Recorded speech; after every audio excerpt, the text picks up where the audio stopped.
بالله من الشيطان الرجيم بسم الله الرحمن الرحيم وإذ قال موسى لقومه إن الله يأمركم أن تذبحوا بقرة قالوا أتتخذنا هزوا قال أعوذ بالله أن أكون من الجاہلین۔ ترجمہ: اور جب کہا موسیٰ نے اپنی قوم سے، اللہ فرماتا ہے تم کو ذبح کرو ایک گائے، وہ بولے کیا تو ہم سے ہنسی کرتا ہے؟ کہا پناہ خدا کی کہ ہوں میں جاہلوں میں۔ خلاصہ تفسیر: اور وہ زمانہ یاد کرو جب حضرت موسیٰ علیہ السلام نے اپنی قوم سے فرمایا کہ حق تعالی تم کو حکم دیتے ہیں کہ اگر اس لاش کے قاتل کا پتہ لگانا چاہتے ہو تو تم ایک بیل ذبح کرو۔ وہ کہنے لگے کہ آیا آپ ہم کو مسخرہ بناتے ہیں؟ کہاں قاتل کی تحقیق، کہاں جانور کا ذبح کرنا۔ موسیٰ علیہ السلام نے فرمایا نعوذ باللہ، جو میں ایسی جہالت والوں کا سا کام کروں کہ احکام خداوندی میں تمسخر کرنے لگوں۔ فائدہ: یہ قصہ اس طرح ہوا کہ بنی اسرائیل میں ایک خون ہو گیا تھا جس کی وجہ سے مرقات شراب مشکات میں یہ لکھی ہے کہ کسی شخص نے مقتول کی کسی لڑکی سے شادی کی درخواست کی تھی مگر اس نے انکار کر دیا اور اس شخص نے اس کو قتل کر دیا۔ قاتل لاپتہ تھا، اس کا پتہ نہ لگتا تھا۔ اور معالم نے کلبی رحمۃ اللہ علیہ کا یہ قول نقل کیا ہے کہ اس وقت تک توریت میں اس کے متعلق کوئی شرعی قانون بھی نازل نہیں ہوا تھا۔ اس سے معلوم ہوتا ہے کہ یہ قصہ نزول توریت سے قبل کا ہے۔ غرض بنی اسرائیل نے موسیٰ علیہ السلام سے عرض کیا کہ ہم چاہتے ہیں کہ قاتل کا پتہ چلے۔ آپ نے بحکم خداوندی ایک بیل ذبح کرنے کا حکم فرمایا۔ انہوں نے حسب عادت اور اپنی جبلت کے مطابق اس میں حجتیں نکالنا شروع کی۔ آیات آئندہ میں اسی کی تفصیل ہے۔ قالوا ادع لنا ربك يبين لنا ما هي قال إنه يقول إنها بقرة لا فارض ولا بكر عوان بين ذلك فافعلوا ما تؤمرون۔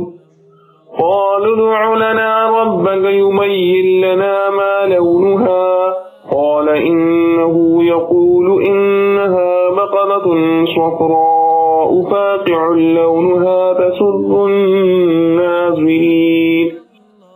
قالوا ادع لنا ربك يبين لنا ما هي إن البقرة شابه علينا وإنا إن شاء الله لمهتدون۔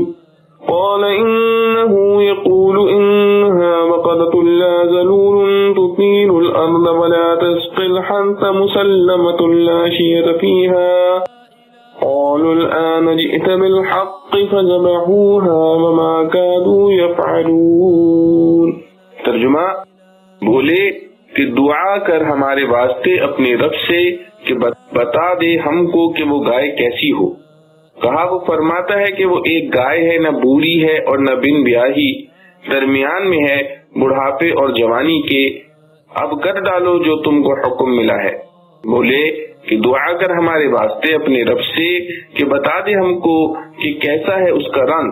کہا وہ فرماتا ہے کہ وہ ایک گائے ہے، زرد خوب گہری ہے اس کی زردی، خوش آتی ہے دیکھنے والوں کو۔ بولے کہ دعا کر ہمارے واسطے اپنے رب سے کہ بتا دے ہم کو کس قسم میں ہے وہ، کیونکہ اس گائے میں شبہ پڑا ہے ہم کو، اور ہم اگر اللہ نے چاہا تو ضرور راہ پا لیں گے۔ کہا وہ فرماتا ہے کہ وہ ایک گائے ہے، محنت کرنے والی نہیں کہ جوتتی ہو زمین کو یا پانی دیتی ہو کھیتی کو، بے عیب ہے، کوئی داغ اس میں نہیں۔ بولے اب لایا تو ٹھیک بات، پھر اس کو ذبح کیا، وہ لگتے نہ تھے کہ ایسا کر لیں گے۔ خلاصہ تفسیر: وہ لوگ کہنے لگے کہ آپ درخواست کیجئے ہمارے لیے اپنے رب سے، ہم سے بیان کر دیں کہ اس بیل کے کیا کیا اوصاف ہیں۔ آپ نے فرمایا کہ وہ میری درخواست کے جواب میں یہ فرماتے ہیں کہ وہ ایسا بیل ہو کہ نہ بوڑھا ہو نہ بہت بچہ ہو بلکہ پٹھا ہو، دونوں عمروں کے اوسط میں 100۔ اب زیادہ حجت مت کیجیو بلکہ کر ڈالو جو کچھ تم کو حکم ملا ہے۔ کہنے لگے کہ اچھا یہ بھی درخواست کر دیجئے ہمارے لیے اپنے رب سے، ہم سے یہ بھی بیان کر دیں کہ اس کا رنگ کیسا ہو۔ آپ نے فرمایا کہ اس کے متعلق حق تعالی جل شأنہ یہ فرماتے ہیں کہ وہ ایک زرد رنگ کا بیل ہے جس کا رنگ تیز زرد ہو کہ ناظرین کو فرحت بخش ہو۔ کہنے لگے کہ اب کی بار اور ہماری خاطر اپنے رب سے دریافت کر دیجئے کہ اول بار کے سوال کا جواب ذرا اور واضح ہم سے بیان کر دیں کہ اس کے اوصاف کیا کیا ہوں، کیونکہ ہم کو اس بیل میں قدر اشتباہ یہ باقی ہے کہ وہ معمولی بیل ہوگا یا کوئی اور عجیب و غریب جس میں تحقیق قاتل کا خاص اثر ہو، اور ہم ضرور انشاءاللہ تعالی اب کی بات ٹھیک سمجھ جاویں گے۔ موسیٰ علیہ السلام نے جواب دیا کہ حق تعالی یوں فرماتے ہیں کہ وہ کوئی عجیب و غریب جانور نہیں ہے، یہی معمولی بیل ہے، البتہ عمدہ ہونا چاہیے کہ اوصاف مذکورہ کے ساتھ نہ تو حل میں چلا ہوا ہو جس سے زمین جوتی جاوے، اور نہ کنویں میں جوڑا گیا ہو کہ اس سے زراعت کی آبپاشی کی جاوے، غرض ہر قسم کے عیب سے سالم ہو اور اس میں کسی طرح کا کوئی داغ نہ ہو۔ یہ سن کر کہنے لگے کہ ہاں آپ نے پوری اور صاف بات فرمائی۔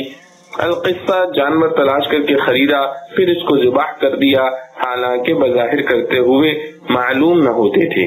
فائدہ حدیث شریف میں ہے کہ اگر وہ یہ حجتیں نہ کرتے تو اتنی قیدیں ان کے ذمے نہ ہوتی، جو بھی بقرہ ذبح کر دیا جاتا کافی ہو جاتا۔ وَإِذْ قَتَلْتُمْ نَفْسًا فَادَّارَأْتُمْ فِيهَا وَاللَّهُ مُخْرِجٌ مَا كُنْتُمْ تَكْتُمُونَ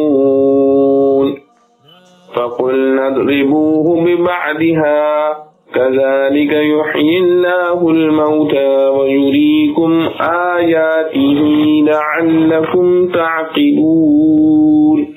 ترجمہ، اور جب مارا ڈالا تھا تم نے ایک شخص کو، پھر لگے ایک دوسرے پر دھرنے، اور اللہ کو ظاہر کرنا تھا جو تم چھپاتے تھے۔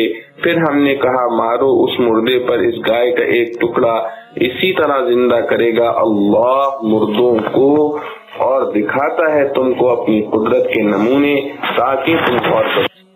خلاصہ تفسیر۔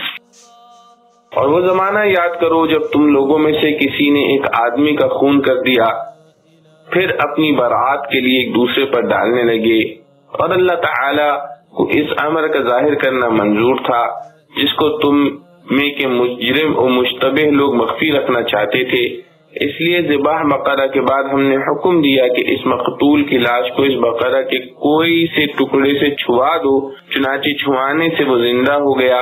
آگے اللہ تعالی بمقابلہ منکرین قیامت کے اس قصے سے استدلال اور نظیر کے طور پر فرماتے ہیں کہ اسی طرح حق تعالی قیامت میں مردوں کو زندہ کر دیں گے، اور اللہ تعالی اپنے نظائر قدرت تم کو دکھلاتے ہیں اس توقع پر کہ تم عقل سے کام لیا کرو اور ایک نظیر سے دوسری نظیر کے انکار سے باز آؤ۔ فائدہ، جب اس مردے کے ساتھ یہ معاملہ کیا گیا تو وہ زندہ ہو گیا، اس نے قاتل کا نام بتا دیا اور پھر فوراً ہی مر گیا۔ اس جگہ صرف مقتول کا بیان اس لیے کافی سمجھا گیا کہ حضرت موسیٰ علیہ السلام کو بذریعہ وہی معلوم ہو گیا تھا کہ یہ مقتول سچ بولے گا، ورنہ صرف مقتول کے بیان سے بغیر شرعی شہادت کے کسی پر قتل کا ثبوت کافی نہیں ہوتا۔ یہاں یہ شبہ کرنا بھی درست نہیں کہ حق تعالیٰ کو تو مردہ زندہ کرنے کی ویسی ہی قدرت تھی، یا مقتول کو زندہ کیے بغیر قاتل کا نام بتایا جا سکتا تھا، پھر اس سامان کی کیا ضرورت تھی؟